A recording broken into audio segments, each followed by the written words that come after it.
Hello, my dear friends. I'd like to share with you a story that happened to me a few years ago. My father, at the end of his life, was very ill, and he was in and out of hospitals and nursing homes. I went to visit him in Eretz Yisrael, and I stayed in the area nearby. Shabbos morning, I went to a shul that was close to the hospital, and I davened there. Now, in this shul, the Baal Koreh read the Parsha. The person read the Parsha, the Torah reading, read it with tremendous passion.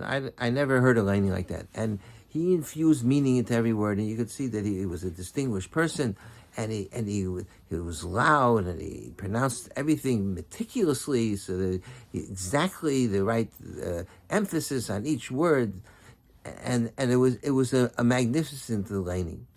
Well, they saw that I was a guest, so they called me, they honored me. They called me up to have an aliyah. So I went up to have an aliyah.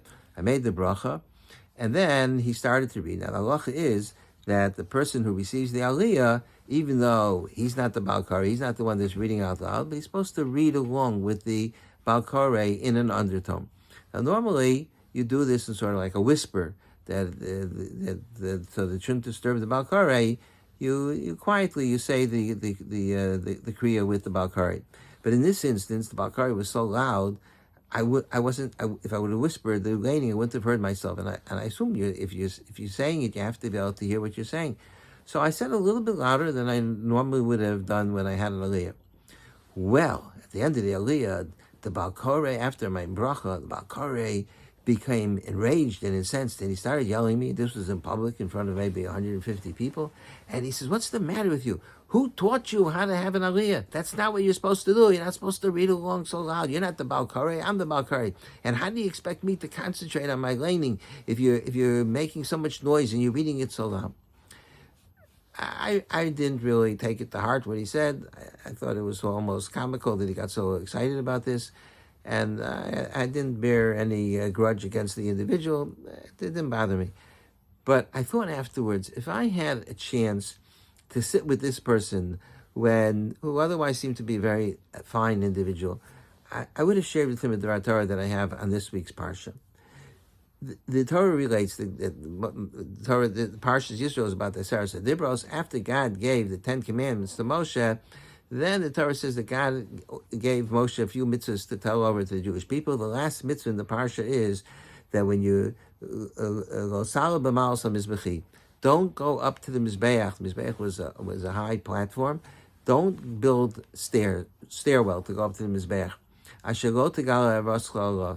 Because you will, if you have stairs, Rashi explains, the person will have to separate his feet as he walks up, and it's possible that the person's private part might be slightly exposed, and that would be a bizayon for the Mizbeach. It would be disgraceful for the Mizbeach. It would be treating the Mizbeach in a disrespectful way if you would walk up the Mizbeach that way. And therefore, instead of stairs, make a ramp, and that minimizes the amount of potential embarrassment for the Mizbeach. So then Rashi says that there's a kal v'chomer, right? Dvarim kal v'chomer. Kal v'chomer means light and heavy. Kal v'chomer means that if you know something is true in a light situation, then you could extrapolate and say it's certainly true in a more serious situation. So Rashi says, if the Torah says that you have to be concerned about the dignity of the Mizbeach, you're not allowed to treat it in a disgraceful manner, even though the Mizbeach has no self-awareness. It's an inanimate object, and it doesn't care if you would treat it disrespectfully. It would be of no consequence to the Mizbeach. Nonetheless, the Torah says that you're not allowed to be disrespectful. So a human being, Shuhu b'dmus yotzrecha, that he's created in the image of God, umakbid al bizyono, and he cares about his dignity, and it hurts him if he's humiliated. So al-achas kama v'kama, so how much more so you have to be careful not to humiliate a human being. That's what Rashi says. And this is what Rashi quotes from the Chilta, which is a medrash. So I had a question on the Rashi that troubled me, and that is that Rashi is well known. Rashi always has a reason why, if he offers a comment, there has to be something that is troubling Rashi, that he felt that in order to elucidate the Chumash, he had to make this comment.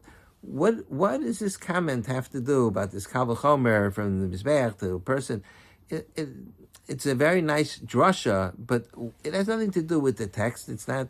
It's not. There's no. It's not indicated in the text itself that you should make such a kal v'chomer. So what prompted Rashi to make this kal? Rashi is based on the measures. Why did Rashi include this in his parish on the Chumash? It doesn't help give us an elucidation of the meaning of the pasuk. Rashi's not responding to any question. Why did Rashi insert this kal v'chomer? So I thought that Rashi is troubled by the following question. That is, that right after Kabbalas Torah, God gave maybe 3 or 4 mitzvahs to the Jewish people. And this is one of the mitzvahs. Don't walk up to the Mizbayach on stairs. So the question is, that's such an important halacha. Right after Kabbalas Torah and all the special mitzvahs and the 10 Commandments, God says, when you build a Mizbayach, don't build stairs, build a ramp. Okay, it's an important thing to know, but why does it have to be right away after the giving of the Torah? So to that, his response is that the Torah wants to teach you a very important lesson, and that is how much you have to be concerned about the dignity of a human being. Because there's a kal v'chomer that if you have to worry about not being disrespectful to a Mizbayach, which is unfeeling and doesn't care, so certainly you're not allowed to embarrass and humiliate a human being. Why is that lesson so important right after Kabbalas Torah? It's because it's easy for a person to lose a sense of perspective when he's fulfilling the mitzvahs of the Torah, because the mitzvahs we know we treat them with such honor and dignity, and they're so important, and they're God-given. God commanded us to do these mitzvahs, so it's easy for a person where there's a conflict between the mitzvah and the dignity of a human being, that a person might think that the mitzvah is more important.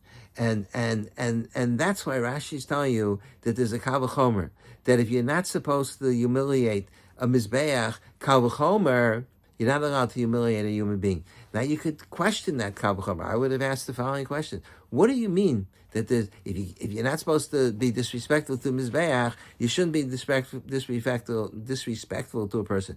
I would disagree. I would beg to differ, because a Mizbayach, it's in the Beis Hamikdash. That's the holiest place in the world. That's God's altar.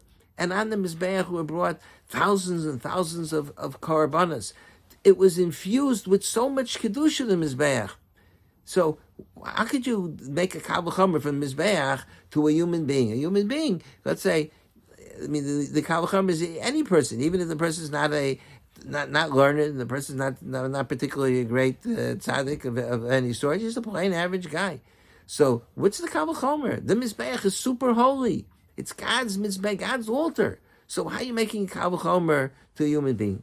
So the answer is, what you see from here is that a human being, no matter who he is or she is, a human being is holier than the Mizbayach. Because why? Because a human being is created in the image of God, and a Mizbayach is not. And if you have to be concerned about the dignity of a Mizbayach, then kal v'chomer, how much more so you have to be concerned about the dignity of a human being. You know, if you would ask somebody, what's worse? If you would take a pair of tefillin, or if you take a Sefer Torah, it's even better. You take a Sefer Torah and you roll it in mud.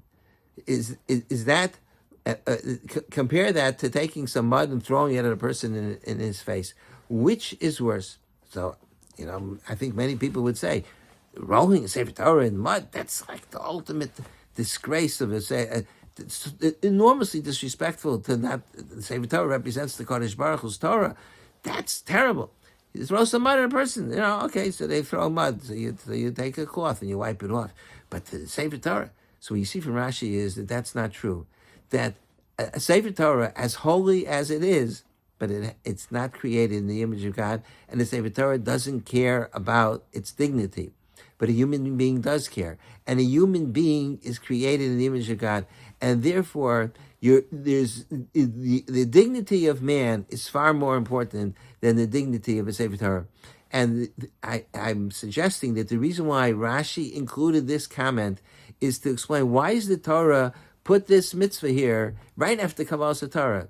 It's because it's easy when you have Kabbalas Torah and God's telling you this mitzvah is important and that mitzvah is important, that you might think that all these mitzvahs overshadow the importance of the human being. So that's why the Torah says, no, it's not true. Human beings, you learn a Kal V'chomer from Mizbayach that human beings are more important because human beings are created in the image of God. And this is something, a phenomenon that often happens, is that people who, it's a wonderful thing when people are religiously inspired, but they don't have a sense of perspective.